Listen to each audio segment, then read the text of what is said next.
Relationship advice. Found out my best friend, 25 female, has been using my pictures, 26 female, to catfish a guy she's been talking to since 2015. Man. I don't know where to go from here, so I thought I'd go to Reddit. My best friend, we'll call her Maggie, and I met our freshman year of college. We are now roommates and moved in together 2 years ago. In 2015, my best friend spent spring break a couple states away, and matched with a guy on Tinder. When she came back to campus, she immediately told me about him and how amazing he was, and how they only went out to dinner once. This was obviously a lie, but that they were talking 24/7. I got super excited and asked to see a pic. That was the only picture of him she's ever shown me. Over the past 5 years, he's literally been her whole world. She talks about him constantly. She always has her nose in her phone. She gets clingy when he takes too long to text back. She's cried to me a few times, because she's lurked on his social media and seen he was around other girls. My roommate doesn't have social media herself. I had asked a few times why they have never met up again, and she said they're both too busy and don't have the money for the trip. I even told her that he could stay with us and that would save some money. He's sent presents, and even flowers on Valentine's Day every year. They've basically been dating this whole time. So yesterday, my roommate picked up a shift at work and was gone. I get a knock on our door and I open it to a guy. He says hi, and I give a confused hi? And then he barges in and scoops me up into a hug. He starts saying, "I thought you were working? I was hoping your roommate was here so I could surprise you when you got back and I am so confused." I immediately get down and back away, and let him know I have absolutely no clue what he's talking about. My brain can't even process what's happening. Then he looks confused, and says, "Maggie?" And I'm like, "No. That's my roommate?" My roommate and I look nothing alike, so I'm even more confused. Then something kind of clicks, and I think, oh my god, is this the guy she's been dating? So I say, "Wait, are you Adam?" And he gives me a very slow yes, and I get excited, and say, "Oh my god, I bet Maggie is going to flip out. I can't believe you're here." His demeanor completely changes. He asks me what I'm talking about. I'm Maggie?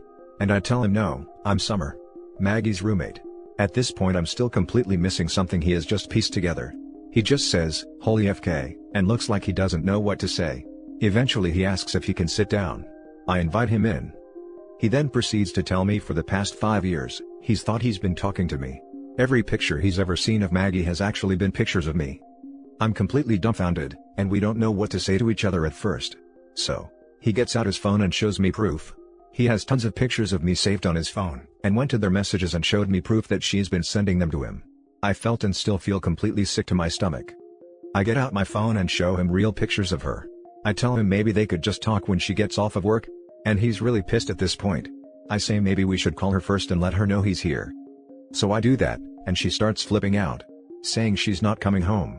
Tells him to leave and that she won't talk to him. He calls her and starts yelling at her over the phone.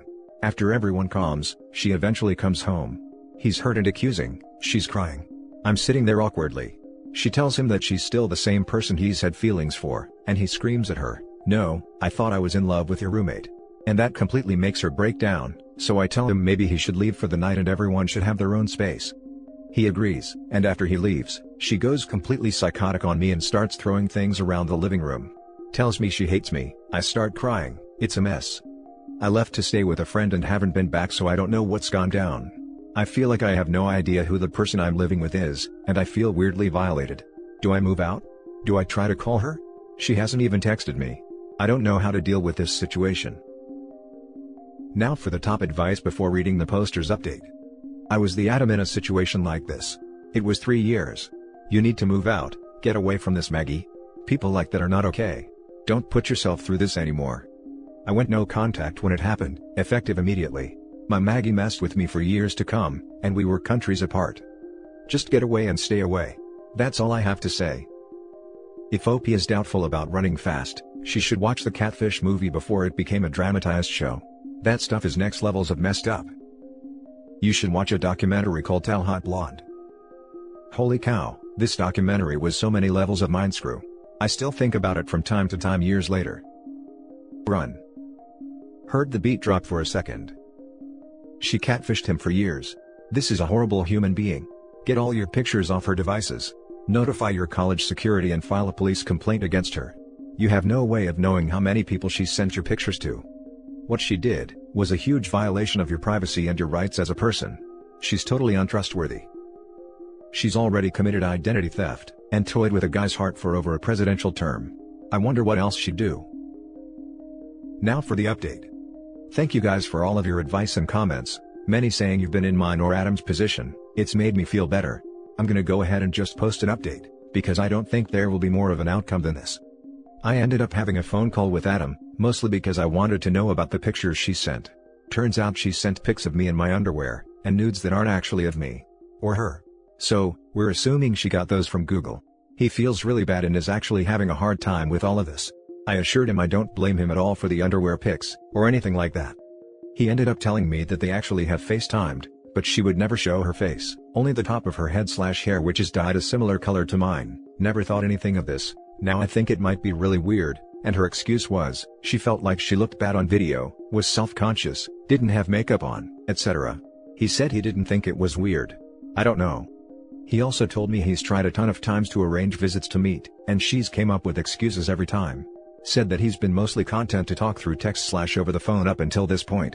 Also said he's going to try to reach out to her one more time to talk about everything, but that he's moving on. As for me, I'm not sure I can break my lease yet, but I'm going to go ahead and move out and in with a friend until my lease is over. We briefly talked when I went to my apartment, and she sort of half apologized, but is still pretty hostile and defensive. So, I'm going to give her space. I feel bad for her, but I don't think our friendship is going to survive this whole thing.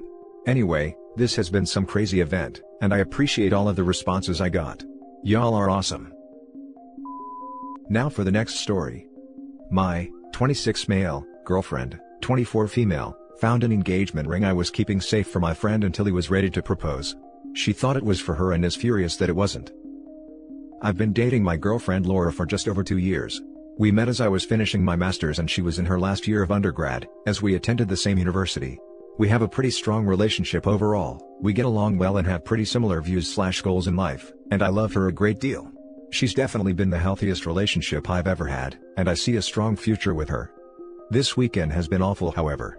My best friend Rob came to me about a month ago and told me that he had a plan to propose to his long-term girlfriend Grace of about 7 years. The problem was that they live together and she's a very clean person, and he was afraid she might find the ring while cleaning before he was ready to propose. I offered to hide it for him at my house until he was ready, and he handed it over. I hid it in the back of my sock drawer and honestly kind of forgot about it, until last Monday, when he asked for it back. He, successfully, proposed to Grace yesterday, and she posted a picture of the two of them on her Instagram with the ring clearly visible. Literally 5 minutes after she posted, Laura rang me absolutely fuming. She told me she'd found that ring 3 weeks ago, so why had I given it to Rob for Grace when I'd clearly chosen it especially for her? Was Grace mocking her with her post, just rubbing her nose into the fact that she'd stolen her ring? I tried to talk her down and explain that I'd just been keeping it safe for Rob, and that I'd never intended to propose to her with it. But that only made her more upset, and she started screaming at me that I'd absolutely built up her hopes and just destroyed them. She hung up on me, then texted me that I had 3 months to propose to her, with a better ring than Grace's, or she's going to break up with me. Am I wrong for thinking this is a red flag? I know that she probably was really excited and I absolutely never meant to hurt her feelings with all of this, but the ring was never for her and she never should have known about it. We don't live together, and I don't know what she was doing snooping in my drawers, or when she had the time to look in there, or what she was looking for her. More than that, I am 100% not ready for marriage. We've only been together for 2 years, haven't lived together, haven't even talked about marriage yet. I want to be living together for at least a year before we get engaged. What do I do?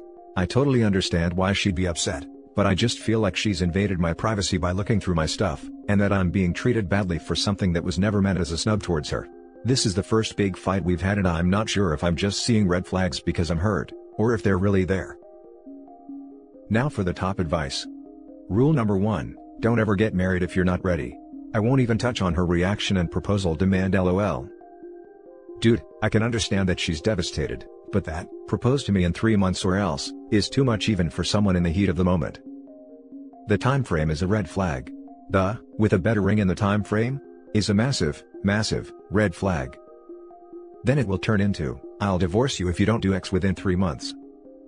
She's demanding you propose? LOL, run. Yeah, she said, you owe me this since you just broke my freaking heart. You don't owe her anything. If she's unwilling to listen to your side of it, I doubt she'd be willing to hear an explanation from your friend. But to be honest, is this the kind of crazy you want to be with forever? This sounds like just the tip of the iceberg with her. She's never acted this way before, she's normally pretty rational and calm, But this has all just shown me another side of her. I don't know if she's just lashing out because she's upset, but I'm actually really upset about the whole situation myself. I feel like even if she does apologize for this, I'll just be tiptoeing around her waiting for her to explode again. Well, she totally set herself up for that. That being said, I can see how she could be upset, even though it is completely her fault. You need to give her time to calm down, and see if she becomes more rational. Do not give in to her ultimatum. If you are not ready for marriage, you are not ready. Do not be pushed into it. I wholeheartedly agree with your desire to live with her a year before a marriage proposal, a wise plan. If she can't get over her mistake, then it is a massive red flag and I wouldn't proceed with her any further. Her actions will have demonstrated that she will let completely irrational emotions resulting from her own mistakes be the driving force in your relationship. You can't live that way, bro. Now for the last story. My 26 female boyfriend, 27 male, ran off in the middle of the night with our newborn son, 2 weeks old male. As title says, we have a newborn son who is 2 weeks old.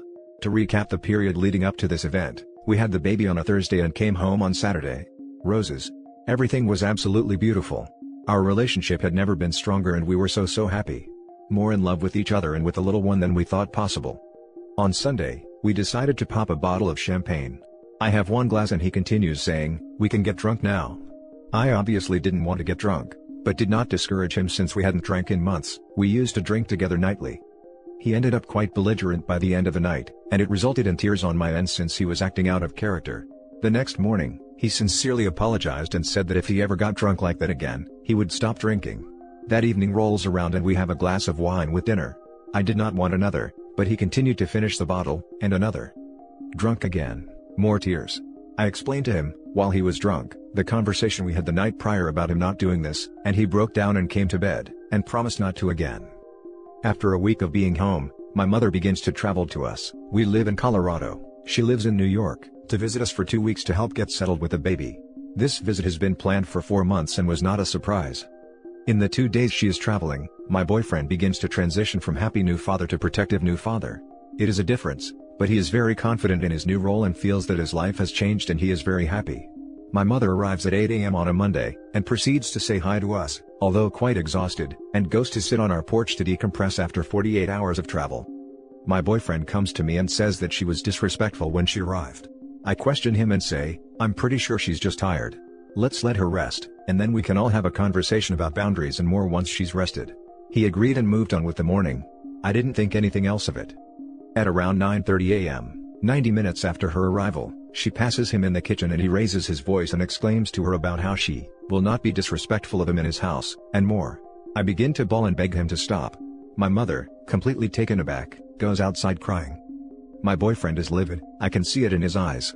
I try to calm him down and go to check on my mother, who I then try to calm down. He comes outside and asks to speak to her, and I leave them alone. Hindsight, should not have done this, and after about 1 minute, my mom comes back inside yelling and crying, I'm done," and tells me she is going to go back home. I try to speak to both of them, but I can't stop crying. Had a baby 10 days ago at this point. My mother packs up to leave and does. My boyfriend thinks he has done the right thing and protected his family unit. I am devastated that my mom is gone as I wanted her help and guidance with the newborn. He is confident in his decision. In the next 2 days this confidence does not wane, and he says he had to hurt me in this situation to maintain his family. We went to bed around 11. We had argued some earlier in the evening, but when bedtime rolled around, we were actually on good terms, and I went to sleep pretty hard because of that. I wake up to a stranger shouting my name, and I look over and the baby is not in his bed. I run out and a policeman is inside. The shower is running. The door is open. The policeman informs me that my boyfriend took the baby and ran out of our apartment building into a house up the street and rang their doorbell. The officer asked me to come with him and he took me to the house where my boyfriend went. There were many officers outside asking me questions about different things. The consensus was that my boyfriend thought someone was going to kill him, so he took the baby and ran. The officers took me inside the house, gave me the baby, and then let me know they were taking my boyfriend to the hospital for an evaluation. The officers took me to a hotel for safety. The hospital ruled the case a mental break, and that he was fine. He seemed fine when I picked him up and we went home. As the day went on, he got more and more paranoid, so I called the police when he went to work. He insisted that I had bugged the apartment, that the neighbors were in on it, that my mom called our pediatrician, and more. The police suggested for us to separate for the evening and he stayed home and the baby and I are in a hotel again. What should I do now? He is continually paranoid now. I have a baby to protect. I don't feel he is being rational in our home. Please help. Thank you for reading this. Now for the top advice before reading the little update. He should be mentally evaluated, may have some type of mental disorder, which untreated, could get worse. I don't want to defend the guy, but this is so weird and extreme, and his actions are so off he doesn't seem there. Mostly at that age, mental health stuff really starts to become apparent. Hijacking the top comment. This is not a mental break, this sounds like psychosis. He needs an admission to hospital and to start some medications. That, or take the baby to your mother's house and separate yourself from him. Your baby's safety is paramount. What country and state are you in? It probably most helpful to give you specific advice. Sincerely, a mental health nurse. Just weighing in to say, I had a psychotic episode and behaved like your partner. Took a good 6 months on medication and time off work to come back from that. He needs meds, a good psychiatrist, and most of his responsibilities taken away from him. This is reassuring. Thank you. Do not go back to your house alone with him and the baby. Call your mom. Get help. He needs to be evaluated, and you need to protect yourself and your child. He's not stable. Do you have any friends or other family you can stay with until he is evaluated and treated? I'm scared for you, so please, contact your mom. Your boyfriend is exhibiting symptoms of paranoid schizophrenia, and should see a psychiatrist. I don't know how the hospital was not able to see that earlier, but the classic symptoms are there. For you and your baby's safety, request a psychiatric evaluation on him before you meet. I agree. I have an aunt with schizophrenia and it really became apparent after she had a child. My father has schizophrenia that exploded after he had me. He would seem fine, and then boom, another episode. He would be paranoid and not know who he was or who my mom was, and it did eventually spiral into emotional and physical abuse. I would request an evaluation for your safety and your baby's. Update. Overwhelming response. I did not expect this. The baby and I are safe. I called his mother who is now traveling to come get him. I called my sister who is planning to come now once he is gone from the house, so she and I can go back together. Thank you all. This has been the worst week after the best week, and I am exhausted. I turned to Reddit to rationalize what I was thinking, since I don't have people to talk to outside of the situation. Thank you for the responses. Update 2, updating here, 2 months later. Baby and I are safe, and boyfriend has been getting help at his mom's. I went to my mom's. I've been communicating with his mom, and he seems to be improving from her perspective. Thank you all again for the messages and the comments, it helped to have outside perspective when I was overwhelmed. I'm much better now than I was then. And that's it for this video guys. If you have thoughts to share, leave a comment below. Don't forget to hit like and subscribe if you like this content. I'll catch you in the next one. Good day everyone.